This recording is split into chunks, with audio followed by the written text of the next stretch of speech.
First of all, I want to give all praises, honor, and glory to Yahweh, Ba'ashem, Yahweh Shah. Double honors to the apostles, a great millstone who rule well. Salutations to the Akim out there in the hedges and the gaps, pushing his truth and sincerity.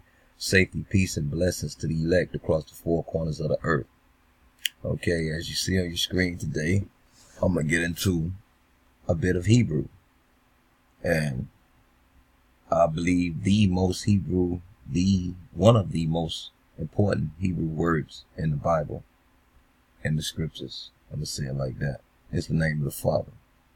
And first, before I go into it, I want to say I hope that I'm edifying to the Akim that being in the know, and edifying to the Akim that's not in the know as of yet, but ordained to receive this truth as we have received this mercy. And I'm going to start right here in Ecclesiastics, the prologue, Ecclesiasticus, out of the Apocrypha, Sirach. And I'm going to begin this right to the point. And it reads, "For the same things uttered in Hebrew and translated into another tongue have not the same force in them.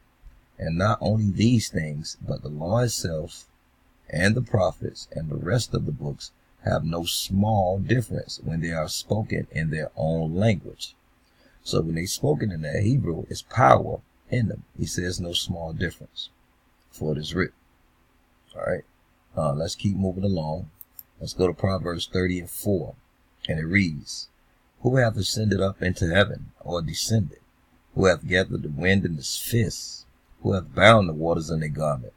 Who hath established all the ends of the earth? What is his name? And what is his son's name, if thou canst tell?" Right? And it's what is his name? He's talking about the Most High, the Father of all spirits, Yahweh. All right. And with this lesson, if the Lord will that I may edify, I will prove that his name is Yahweh. And what is his son's name? And if he will, if he allow me, in another day I go into the name of the son, which is Yahweh Shah. Let's start this thing off in Genesis, the 2nd chapter, at the 4th verse. And just to add that the name of the Most High, Yahweh, doesn't come in until Genesis 2:4. That's the first time you see Lord in all caps, and that's his name. All right. Before that, all you're going to see is God. As you see right here in the 3rd verse of Genesis, the 2nd chapter, you see God, which actually goes back to Elohim, which actually goes back. Let's keep it on point. So Genesis 2:4, "These are the generations of the heavens and the earth when they were created, in the day that Yahweh, power, made the earth and heavens." Right? Now, when we go, let's go open up the definition. First, let's let him say the word, if it will. Okay. Strong's H 3068. Yehovah. Yehovah. Now, you might hear me say Yahweh, and they say Yehovah, which is off. That's wrong. And this is H3068, as he said. This is wrong. Because accordingly, the ancient Hebrew from the beginning didn't have E, O. They had the A. There was no V's. And then you had I. So it's just A and I as vowels, and no U's. All right? No U's. Let's open up the definition of it, if it will. Because this computer, that's pretty slow. And I don't think it will do that for me. No, it won't do that. Maybe later to open up. Let's keep going. I wanted you to read the definition of what they have here in the blue letter. Of course, they would bring that crap up, right? Let's see if I can open up the tools again. And let's see if they'll let me have the definition now. Okay, there we go. Now, this is the definition, as I said. I wanted you to see the Yah, I say Yahweh, right? Which is his name. They have the Yah, the Ha, the Wa, and the Ha. Alright? Yahweh. Alright? And these little points, don't worry about them. Those are actually expression points. Like if you say A or Ah. But I'm not teaching the Yiddish, which their language is these days. I'm not teaching the Yiddish. I'm just showing you the name of the Father. All right, you see it right there as well. All right. Now he said Here it says Jehovah equal the existing one, the proper name of the one true power, true God they have. I'm going to read it as it says, the proper name of the one true God. Unpronounced except with the vowel pointings of 0, 1, 3, 6. It just goes into another word. But they saying that's the name, right? And let's read right here the lexicon. Jehovah, name of the supreme God. Against the Hebrews, the latter Hebrews, for some certain centuries before the time of Christ, either misled by false interpretation of certain laws, or else following some old superstition, regarded this name as so very holy that it might not even be pronounced. And they going off on that. I ain't gonna read all that, because he did say tell the children his name. But let's keep going on with the lesson. Don't forget, we have the Yahweh right here. Let's go to the Tanakh. Alright. Now the Tanakh, just to give you a real quick thing on the Tanakh, I'm not going to go into it. It's actually English of the scriptures. You know, they don't write it as the KJV, which is the best translation we have as far as from the ancient, where it was written on papyrus and stone. But it's the best translation we have. I mean, yeah, King James Version is the best translation. Now, I would only get this as far as edification, but other than that, I wouldn't read from this on the English tip. But I just wanted you to see this, the Tanakh. We are here at the Genesis chapter 2 and the 4th verse, and that's the 4th verse as well in the Yiddish.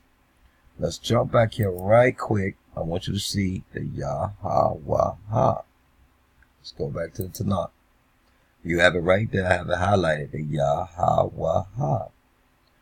And the verse 4 says, these are the generations of the heavens and the earth when they were created, on the day that the Lord God made earth and heaven.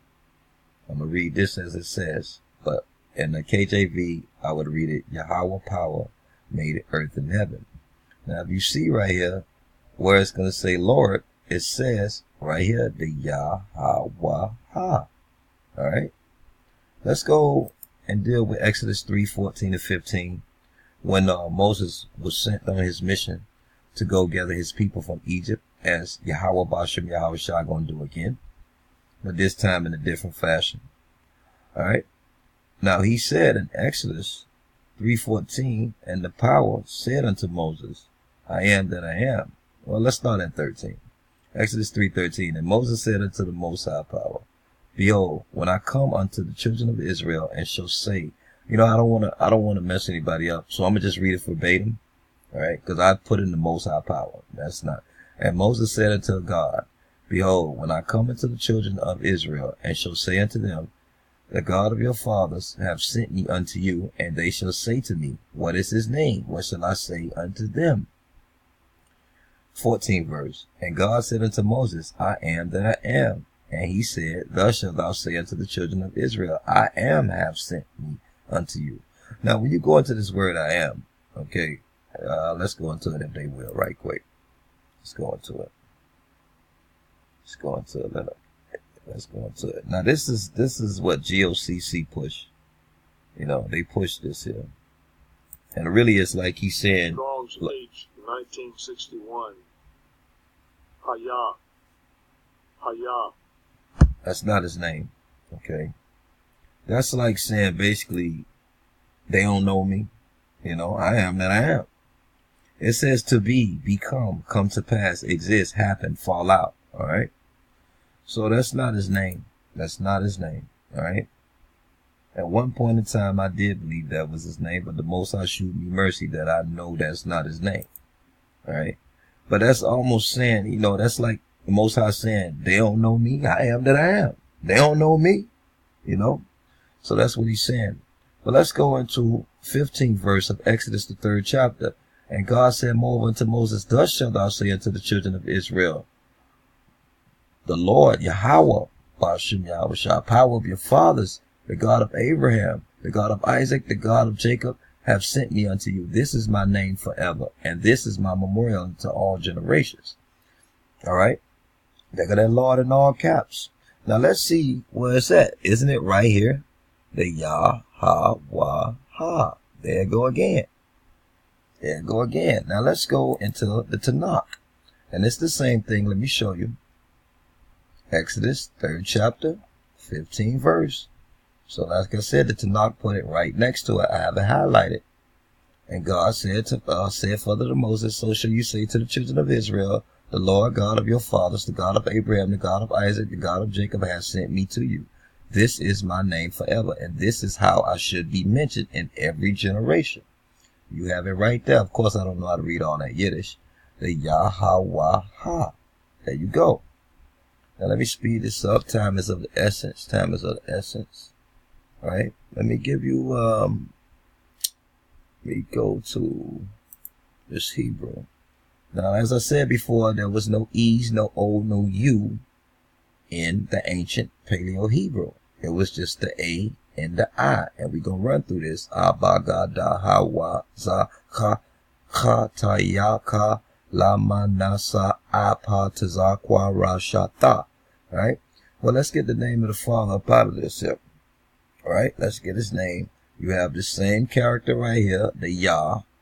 You have this character right here. We just seen that, the Ha. We have this character right here, the Wa. And we have the Ha. Right? Again. So that would read Yah, Ha, Wa. Right? And that's just to show you these characters here was written by Esau. Right? He was written by Esau. This is actually a derivative of many languages. They use the characters and say it's Hebrew, but it's a derivative of many languages.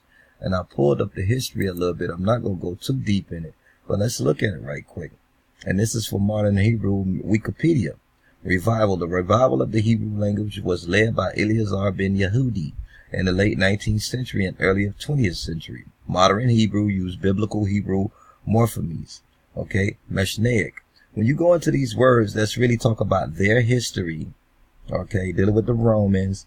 This here is part of the Talmud, the oral written law, they say. Spelling and Sephardic pronunciation. Going back to the German things, idioms and calyx. Now, I did bring up the definition of calyx. You know, I wanted to go to that. And it reads on the online dictionary and linguistic calc, I don't even know if I'm pronouncing it right, or loan translation in a word or phrase borrowed from another language by literal word for word or root for root translation. So that means they borrowed, were made from Yiddish. All these, it was made from Yiddish. So that language, that revival of the Hebrew language were made from Yiddish. Let's look up this Yiddish thing. And this is on Origins of Yiddish, Santa Fe Institute.com. In this view, Yiddish was invented by Jews, not the real ones, who had arrived in Europe with the Roman army as traders. We never rolled with the Roman army like that. Never. As traders. Later settling in the Rhineland of Western Germany and Northern France. Mixing, keyword, mixing Hebrew, Aramaic, another language, Roman, another language, with German language, they produced a unique language, not just a dialect of German. So that Yiddish consists of Aramaic, Roman, German, and they made them a language. Mixing Hebrew. And most of that mix of the Hebrew is just the characters. Don't be fooled. All right. Now let's go back to this diagram we have here.